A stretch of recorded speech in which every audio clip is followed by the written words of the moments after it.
बिस्मिल्लाहिर्रहमानिर्रहीम। अस्सलाम वालेकुम। मैं हूं डॉक्टर ज़ियाउल्लाह खान गाजी। नर्वस डिसऑर्डर की ही दूसरी बीमारी हम एपिलेप्सी के बारे में बात करेंगे। एपिलेप्सी जिसे हमारी ज़बान के अंदर मिर्गी कहा जाता है, एक इंतहाई ख़तरनाक बीमारी है। इसमें मरीज़ अपने होशो हवास खो बैठता है और उसके ऊपर तशन्नुज की सी कैफियत आ जाती है और बाज़ औक़ात मरीज़ खड़े खड़े ही मिर्गी के दौरे की वजह से गिर जाता है। और बहुत से मरीज़ों को हमने देखा है कि गिरने की वजह से सर पे या किसी जगह पे चोट लग जाए तो ये इंतहाई सीरियस कंडीशन हो जाती है। आज मैं आपको इसकी अक़साम के बारे में, इसकी अलामात और होम्योपैथिक इलाज के बारे में बताऊंगा।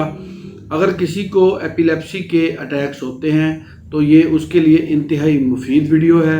इसके अंदर जो होम्योपैथिक की अद्वियात हैं वो बारहा तजर्बे के साथ हमने मुफीद पाई हैं और बहुत से लोगों पे इस्तेमाल की हुई हैं। इसकी दो अक़साम होती हैं, ग्रैंड माल यानी कि शदीद मिर्गी का अटैक और पेटेंट माल यानी कि खफीफ मिर्गी का अटैक। सबसे पहले हम शदीद मिर्गी का जो अटैक होता है उसकी अलामात के बारे में बात कर लेते हैं। शदीद मिर्गी की अलामात के बारे में बात कर लेते हैं। इसमें मरीज़ का दौरा चंद सेकंड से लेकर चंद मिनट तक रहता है।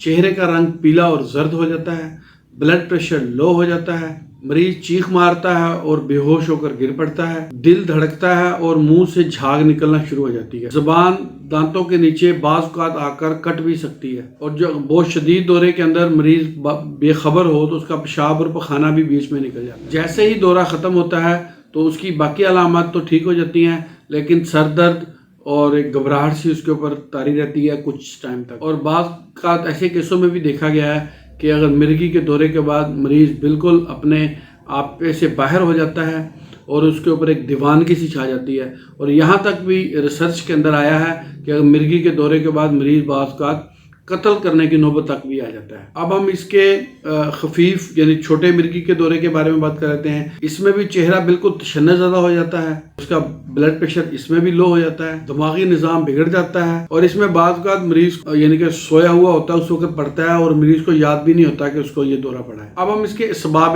के बारे में बात कर लेते हैं कि किन वजूहात की बिना पर ये दौरा होता है।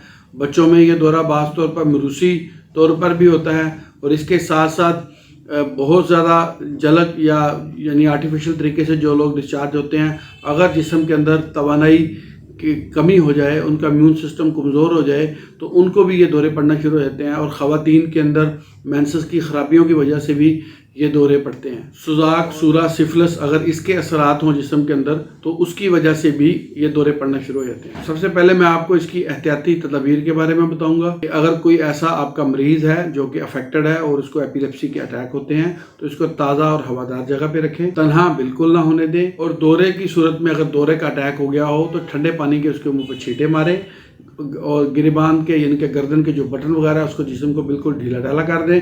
सर ऊंचाई की तरफ रखें यानी उसके नीचे तकिया वगैरह रखें और मरीज़ को आराम से लेटा दें। अगर आपके पास फौरी तौर पे अमाइल नाइट्रेट केमिकल है जो कि मिल जाता है, अगर वो है तो उसको फौरी तौर पे उसको सुंघा दें। अगर मरीज़ बेहोश हो गया हो तो उसको आप रहने दें, थोड़ी देर तक खुद ब खुद ही वो होश में आ जाएगा। और इसके साथ साथ ये ख्याल रखें कि मरीज़ को आप कब्ज़ ना होने दें और हर किस्म की नशावर अद्वियात या चीज़ें या गुटके वगैरह जो इस्तेमाल करते हैं इनसे ख़ास तौर पे आप परहेज़ करवाएं। अगर मेल पेशेंट है तो उसको ये जलक की बीमारियाँ जैसे मैं पहले बता चुका हूँ कि आर्टिफिशियल तरीके से जो डिस्चार्ज होते हैं उसकी आदत को छुड़ाएं। और ख़वातीन है उनकी माहवारी लकोरिया वगैरह का मर्ज़ है तो उसका फौरी तौर पे आप इलाज करवाएं और रोज़ाना इसको ठंडे पानी से गुस्ल करवाएं। मिर्गी का जो मरीज़ है अगर वो शादीशुदा नहीं है तो पहले उसका इलाज कराएं, बाद में उसकी आप शादी करवाएं, क्योंकि ये दौरे मरूसी तौर पर फिर आगे बच्चों में भी मुंतकिल हो जाते हैं जो कि फिर एक लंबा प्रोसेस है और तकलीफ का मरहला है। अब हम इसके होम्योपैथिक इलाज के बारे में बात कर लेते हैं।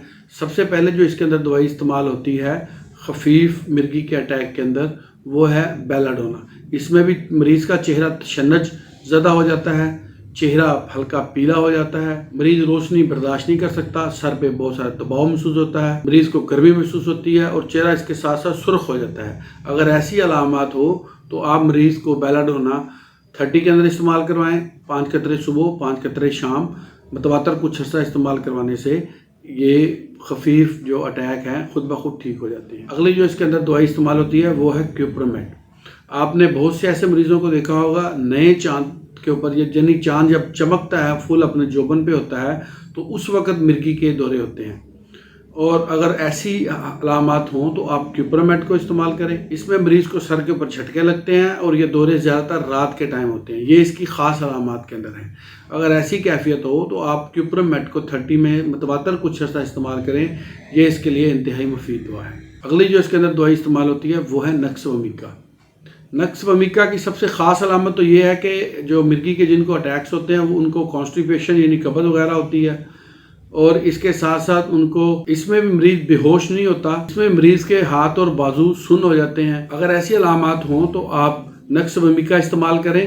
रात को सोते हुए इसके अगर 20 कतरे लिए जाएं तो ये कॉन्स्टिपेशन के लिए भी मुफीद है और मिर्गी के दौरे वालों के लिए भी मुफीद। अगली जो इसके अंदर दवाई इस्तेमाल होती है वो है काली प्रो।